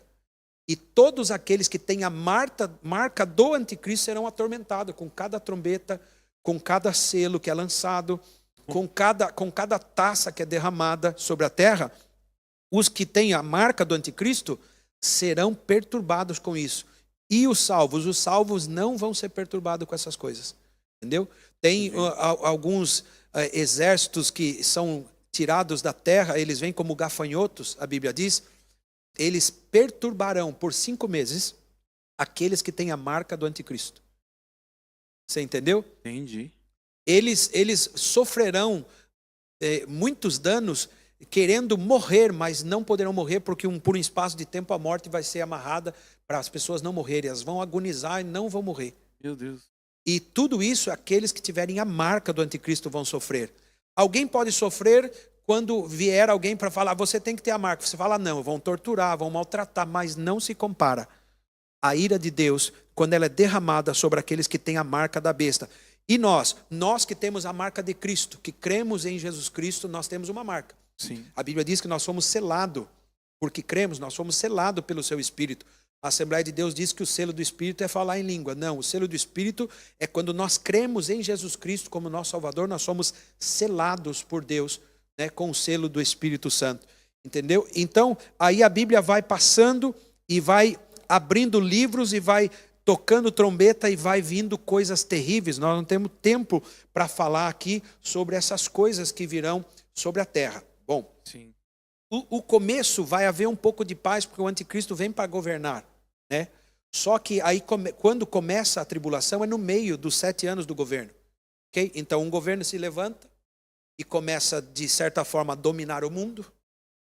Juntam-se 10 potências mundiais e dão poder a esse anticristo. Entendeu? Esse anticristo recebe o poder do dragão. O dragão é o próprio Satanás, que é expulso do céu. E a Bíblia diz que foi expulso o acusador dos nossos irmãos. Porque alguém pensa que o chefe dos demônios está no inferno. Não está, irmão. Ele está lá nos acusando. Nesse momento. Nossa. Ele é o acusador. Mas Apocalipse vai dizer que o acusador é lançado. A antiga serpente, o dragão, é lançado na terra. E aí, Apocalipse 13 vai falar assim, a besta que saiu do mar. Aí é quando já começa a grande tribulação e a besta é revelada. Né? Ele diz assim, então o dragão se pôs de pé na areia do mar, e eu vi uma besta que saía do mar, que tinha 10 chifres e 7 cabeças. Ou seja, são 10 nações que estão governando, né, através de 7 poderes. Por que 7 poderes? Porque um chifre dominou 3. Lembra que eu falei de Daniel? Sim. Entendeu? Então um representa 3 nações. Não representa só uma. Esse é o chefe. Ok? Entendi. O que representa 3 nações. E os outros 7, que são 7 cabeças, são os outros chifres, são outras 7 nações. A besta eu vi que era semelhante ao leopardo e tinha os pés como de um urso, a boca como de um leão. O dragão que caiu do céu, que Deus enviou ele para a terra, porque ele é acusador dos nossos irmãos, o próprio Satanás, o dragão, deu à besta o seu poder. Ou seja, Satanás, o inimigo das nossas almas, deu poder a essa besta e o seu trono e grande autoridade. Das cabeças da besta parecia ter sofrido um ferimento mortal, né? Mas o ferimento mortal foi curado e todos ficaram maravilhados e seguiam a besta. Aqui eu vou parar só para falar uma ideia, né? Porque o anticristo era um governo que ele deixou de ser o governo e voltou a ser. E ele foi ferido na cabeça. Alguém está pensando, pode ser o Donald Trump. Vou dizer por quê. Porque um rei jamais seria destituído. Então, o único governo que foi destituído e voltou a ser é um governo democrático. Ou seja, o Trump deixou de ser e voltou a ser. Aí ele está no discurso lá, né, dele, deram um tiro na cabeça do cara. Meu. A bala vinha de lado, mas eles falaram que ele virou rapidamente, a bala pegou de raspão, eu não sei como, mas aquele tiro era mortal. E de forma milagrosa ele foi livre aos olhos. A Bíblia diz que isso aconteceu aos olhos de todos. Todos os olhos viram. Mas e lá todo mundo estava vendo. Porque estava gravado na televisão e estava ao vivo e está na internet, está em todo lado. Então ele baixa, ele levanta e tal. Por isso as pessoas acham que é ele, mas não é, porque isso acontecerá, acho que no meio da tribulação. Bom, de qualquer maneira, eu não quero especular aqui dizendo que Sim. mas ele era um governo que deixou de ser e voltou a ser.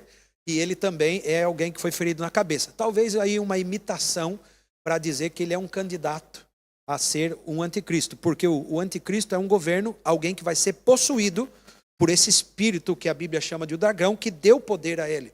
E ele é a besta. Agora, para ele ser a besta, ele precisa dominar 3 nações. Ele precisa estar ali e dominar os outros 3 chifres. Ok? Então ele tem que representar essas nações. Sim. Talvez se fosse o Trump, ele teria que dominar o Canadá e dizer o Canadá é nosso. Talvez ele teria que chegar na Rússia ou na Ucrânia e falar é nosso. E talvez um outro país. Aí ele governava mandando em 3 nações e seria parte do governo da besta. Bom, a essa besta foi dada a boca para falar palavras arrogantes e blasfemas. Foi-lhe dado autoridade para agir durante 42 meses, ou seja, 3 anos e meio. Esta besta vai agir, né, que são os últimos 3 anos e meio. 3 anos e meio vai estar acontecendo coisas e catástrofe, porém o governo do anticristo já vai estar aí. Só que nesse momento ele vai começar por ordem do falso profeta, que a Bíblia chama, que é um homem que vai vir para impor. Vamos impor a marca da besta, que é uma marca de adoração. Ok? Todo aquele que quiser ser deste governo vai ter que ter essa marca, é a marca deste governo. Ele abriu a boca para blasfemar contra Deus, amaldiçoar o seu nome e o tabernáculo e os que habitam sobre os céus. Foi-lhe dado poder para guerrear contra os santos. Aqui é que está. Nós estamos vendo o anticristo. Depois de 3 anos e meio já, os últimos 3 anos e meio. Está aqui o anticristo. E foi-lhe dado poder para guerrear contra os santos. Quem são os santos? Nós? A Bíblia chama nós, que cremos em Jesus Cristo, de santos. Né? Ou seja, então é impossível ser pré-tribulacionista. Porque aqui estão os santos e também está o anticristo. O pré-tribulacionista diz assim, eu sei porque eu fui de lá, diz assim, não, esses são os desviados que vão voltar para Jesus. De jeito nenhum, meu filho. Aquele que não conseguiu servir a Jesus nessa terra como está, como ela conseguirá servir a Jesus nessa época de perseguição? É impossível. Pode acontecer de alguns, por terem ouvido o evangelho, voltarem para Jesus, mas não são esses santos. Os santos são aqueles que lavaram as suas vestes no sangue do Cordeiro e permaneceram firmes. Ou seja, somos nós. Foi-lhe dado poder para guerrear contra os santos e vencê-los. Foi-lhe dado autoridade sobre toda tribo, povo, língua e nação. Ou seja, toda a terra. Todos os habitantes da terra adorarão a besta. Aqueles que não tiverem os seus nomes escritos no livro da vida e do Cordeiro. Ou seja, todos adorarão a besta, a não ser aqueles que têm os seus nomes escritos no livro da vida e do Cordeiro. Quem é que tem o nome escrito no livro da vida e do Cordeiro? Tem os santos, né? Os crentes. Né? Os crentes. Quem recebeu a Jesus como seu Salvador, foi-lhe dado o direito de ser chamado Filho de Deus, e o seu nome foi escrito no livro da vida. Agora, a Bíblia diz que todos adorarão a besta, menos aqueles que têm o seu nome escrito no livro da vida e do Cordeiro, que foi morto desde a criação do mundo. Ou seja, Jesus Cristo, que salvou a nós, escreveu o nosso nome no livro da vida, agora está permitindo que nós sejamos perseguidos pela besta para, por um pouco espaço de tempo, a gente ser salvo. Aí a Bíblia diz, aquele que tem ouvidos ouça, se alguém há de ir para o cativeiro irá. Se alguém há de ser morto à espada haverá de ser. Aqui estão a perseverança e a fidelidade dos santos. Então aquela teoria dos deixados para trás... Inclusive eu esqueci o nome dele, é alguma coisa Alekhai, o nome desse escritor. Sim. E ele absorveu a doutrina do pré-tribulacionismo, escreveu vários livros, inclusive Bíblia, com essa doutrina, e depois lançaram um livro. Por que lançaram um filme? Por que isso é disseminado? Porque existe uma agenda global e pessoas com dinheiro investindo para que seja propagado o pré-tribulacionismo. Para a gente encerrar, porque tem muito assunto, dá para provar em outros versículos. Só para a gente encerrar, eu vou falar aqui do grande engano e o grande erro dessa doutrina. Sim. Imagine que você está na igreja, você cresceu na igreja, ouviu a vida toda que Jesus vem antes, que vocês não vão passar por tribulação. Isso seria ótimo. É o meu sonho, é o sonho de todo mundo não passar pelos problemas que haverá na terra, e não passar por aquilo que vai acontecer. Exato. Não é maravilhoso? Exato. Era o melhor dos mundos. Embora Jesus não tenha poupado os seus discípulos que andaram consigo, os homens de Deus, que o resto da história da igreja morreram, foram maltratados, morreram no Coliseu. Eu visitei o Coliseu de Roma, ali tem mais sangue de cristão do que em várias guerras por aí. Eles morreram aos milhares naquele lugar. E por que Jesus permitiu? Porque depois você vai ver em Apocalipse que existem os mártires, que cantam um louvor, que tem uma roupa diferente no céu, e os mártires estão clamando, numa dos selos, eles estão clamando, dizendo, até quando o Senhor não vai nos vingar? Aí ele diz, até que atinja a marca do número dos mártires, eu não vingarei. Ou seja, os mártires vão estar nessa época, na presença do Senhor, e cada dia mais vão chegando mártires. Uma hora chega um povo lá, uma multidão, e ele diz, quem são esses que vêm de vestes brancas? E ele diz, esses são os mártires que vêm da grande tribulação. Está escrito assim. Sim. Então, que mártires são esses que vêm da grande tribulação? O povo que não quer saber de Deus hoje? O povo que não recebeu a Jesus? Não, esses são o povo que recebeu a Jesus, mas que agora eles estão ali simplesmente para dar a sua vida em vez de tomar uma marca. Qual é o grande erro do pré-tribulacionismo? É que imagine você ouviu isso a vida toda, ouviu palavras na igreja e você creu assim. Aí, de repente, o anticristo surge, começa a perseguir. A sua fé vai acabar ali, porque você fala, eu criei, eu estava errado. Eu acreditei, eu estava errado. Por isso, meu irmão, estude sobre o pré-tribulacionismo, pode estudar, mas estude também sobre o meso, que você pode ser arrebatado durante esse período. Eu acho que os mártires serão, de qualquer maneira. Ou que você pode ser arrebatado, como é mais coerente na palavra, eu só não vou dar o braço a torcer ainda, mas é mais coerente, ao toque da última trombeta, o Senhor vem nos ares. É recolhido os santos, que sobem para a sua presença. E juntos eles vêm para guerrear. É a favor de Israel que nesse momento, no final dos 7 anos, vai estar sendo perseguido pelo anticristo, porque eles começaram adorando a besta, mas quando eles viram que ela foi feita uma estátua para ser adorado, eles vão voltar atrás. Opa, a gente não adora ídolo, vão ver que é um engano e não vão querer saber mais do anticristo. E aí vem Jesus para guerrear a favor de Israel e destruir toda a terra que está reunida contra Israel naquele momento, perseguindo Israel para matar. Então, esse é o grande erro, é que se o pré-tribulacionismo não é bíblico, no momento em que o anticristo surgir e começar a governar e colocar chip nas pessoas para adorar a besta, o que vai acontecer é que a fé de muitos vai para baixo. E a Bíblia diz que João viu uma coisa que ele ficou muito assustado. Sabe o que João viu? Apostasia. Apostasia é quando o cristão deixa de ser cristão e não quer saber mais de Jesus. Por quê? Porque foi colocada uma doutrina na mente dele, que ele pensou que era verdadeira, mas não era. É um engano que foi feito em 1800 e foi disseminado por pessoas que tinham interesses globalistas, que tinham interesse que fosse disseminado. Eu li a história para vocês, falando dos nomes. Inclusive você pode ir na internet e falar quando começou o pré-tribulacionismo, e você vai ver que é uma doutrina que foi inventada, que nunca existiu antes, e que infelizmente 80% dos cristãos pentecostais, que dá o equivalente a 600 milhões de pessoas hoje, creem dessa forma. Imagine a apostasia. Quanta gente pode deixar a fé porque creu de forma errada?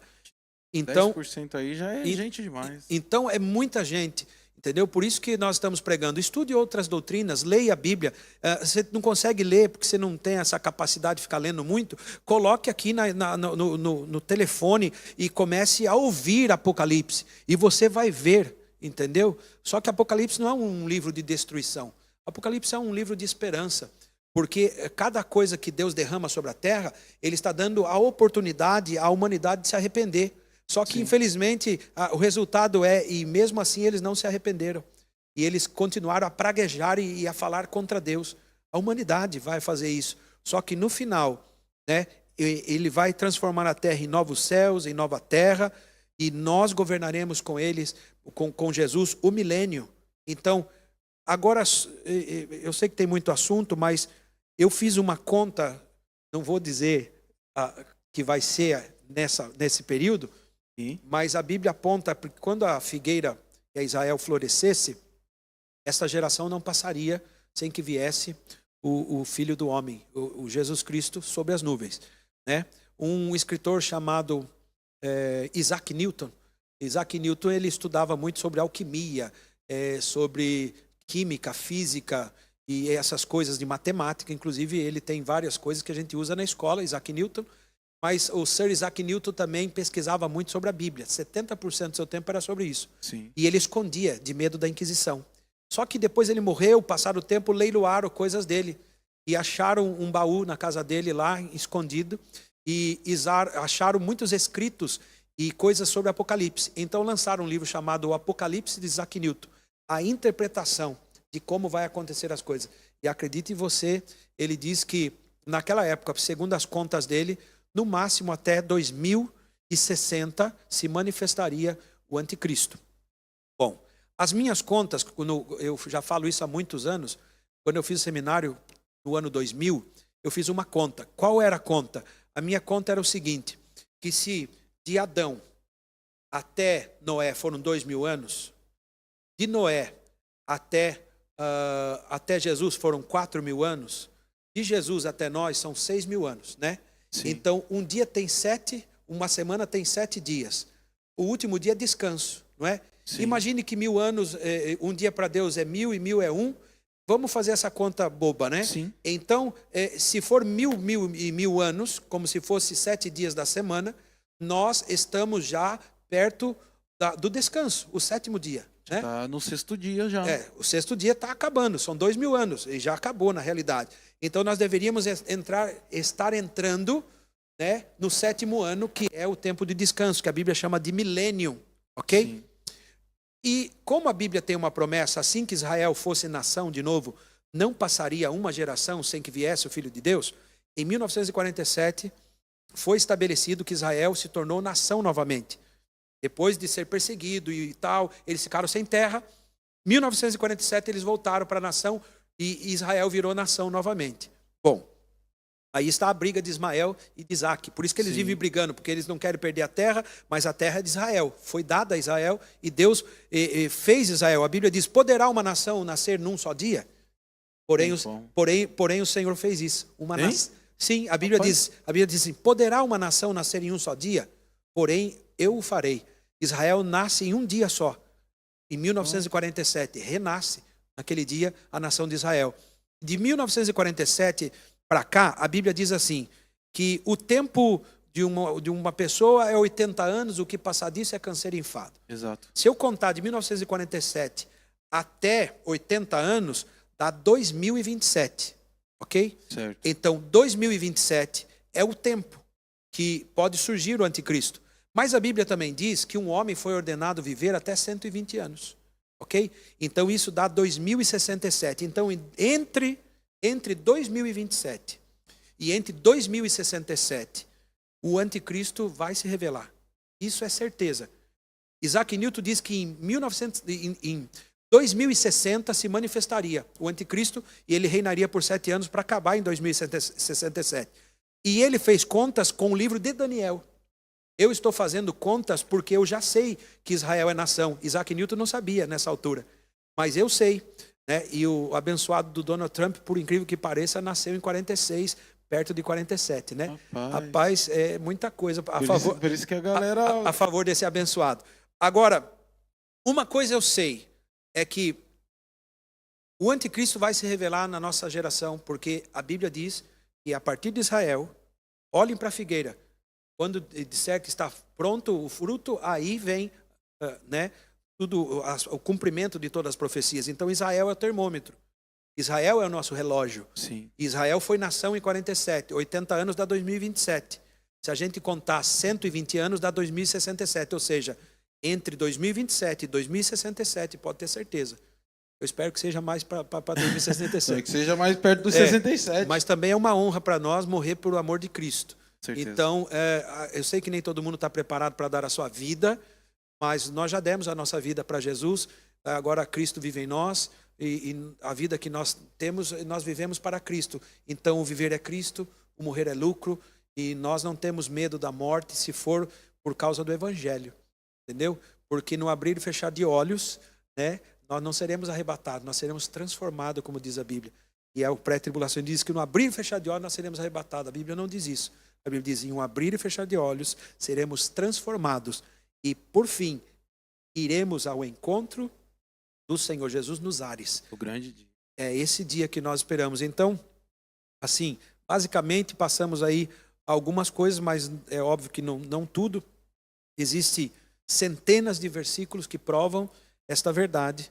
Eu aconselho que você que está em casa busque a palavra, busque aprender. Eu sei que muitos pré-tribulacionistas usam um versículo aqui, outro aqui, outro aqui, realmente é coerente quando ele junta aqui e ali.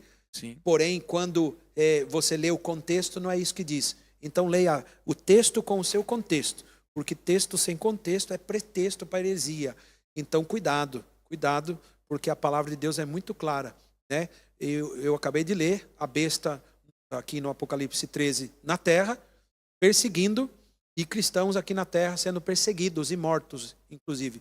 Então, e a Bíblia diz também, quando chegou lá no céu, quem são esses de veste branca que vêm vindo? Ele diz, esses são os mártires da grande tribulação. Ou seja, o anticristo vai perseguir e matar por causa do amor de Cristo. Então, nós temos que estar preparados. Se é para viver, viver com Cristo. Se é para morrer, morrer com Ele, né? E pregar o evangelho a toda criatura. Porque, imagine só, se Jesus... Se o anticristo se manifesta e Jesus começa a derramar a sua ira na terra e essas pessoas não se convertem, elas irão para o inferno. Isso é muito triste. Por isso devemos pregar o evangelho agora, sem perca de tempo. Bom? É verdade. Gente, infelizmente chegamos ao final do nosso episódio. E deixe nos comentários se você quer a parte 12. E aí nós iremos trazer o pastor Eduardo Góes novamente com mais dúvidas, porque é um assunto que, nossa, dá para nós ficar umas 3, 4, 5 horas aqui conversando, e Bíblia, e vamos conversando, Mas é isso, pessoal. Quero agradecer novamente os nossos patrocinadores, Nildon Júnior, muito obrigado. Alpha Excellence, Lucas, muito obrigado, tamo junto. E também a Fusion Studio, Ricardo, Thiago Prachedes, muito obrigado por tudo e por acreditarem no nosso projeto. E, novamente, eu digo, se inscreve em nosso canal, deixa o like. Nas descrições vai estar os links dos nossos patrocinadores, da Igreja Extrema Sul e do pastor Eduardo Góes e até mesmo do nosso podcast. Galera, muito obrigado por tudo. Pastor, pode estar deixando suas considerações finais aí. Ok. Fique à vontade. Eu agradeço, né, essa oportunidade de poder falar do Evangelho. Você pode não concordar comigo e você tem todo o direito de discordar, mas faça isso usando a palavra, né? Não precisa insultar nem chamar de herege. Gente, né? não vai mas também não tem problema se fizer. Eu não temo a nada, eu confio naquilo que eu aprendi da palavra, aprendi de Jesus.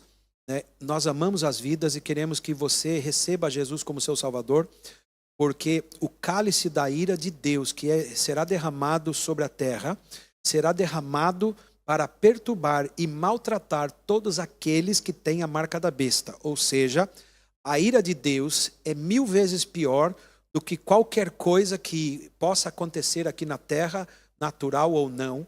Ou seja, o Senhor vai abalar os céus e a terra, todo o universo vai se abalar por causa das pragas, das iras e das taças que Deus vai derramar por conta da descida de Satanás sobre a terra e do governo do anticristo. Então, receba Jesus como seu Salvador, seja marcado pela fé por Ele, e Ele com certeza fará grandes coisas na sua vida. Também quero convidar você que está na cidade de Portimão, também na cidade de Faro e na cidade de Coimbra, a procurar a Extrema Comunidade Cristã, uma igreja viva que ama as vidas e que quer cuidar de você e levar você até o dia do arrebatamento do Senhor Jesus. Que você possa estar ouvindo a palavra, estar conosco. Também nos sigam nas redes sociais, né, na extremasul.cc no Instagram. O meu é pr.eduardogóes. Do Instagram também pode nos seguir. E você lá vai ter mais informações acerca daquilo que nós fazemos para Deus e do trabalho que nós desempenhamos. Quero agradecer ao Ulisses, né, por nos dar essa oportunidade do podcast Black White, né, de estarmos aqui. Também agradecer a Abimael, né, que está ali coordenando a parte das câmeras e tudo mais. Um projeto lindo, que o Senhor prospere, dê vitória, abençoe vocês. Amém. Que vocês levem esta palavra mais longe, que o Senhor dê vitória em tudo, no nome de Jesus. Amém, pastor. Muito obrigado por ter acertado o nosso convite. E galera, muito obrigado por ter ficado conosco até agora. Tamo junto. Compartilhe esse episódio, porque eu sei que vai agregar na vida de muita gente que de repente está ali perdida, gente. Tá bem? Muito obrigado por tudo. E não se esqueça que o sol é para todos, mas a sombra é somente para aqueles que fazem acontecer. Tamo junto, pessoal, e até a próxima. Tchau, tchau.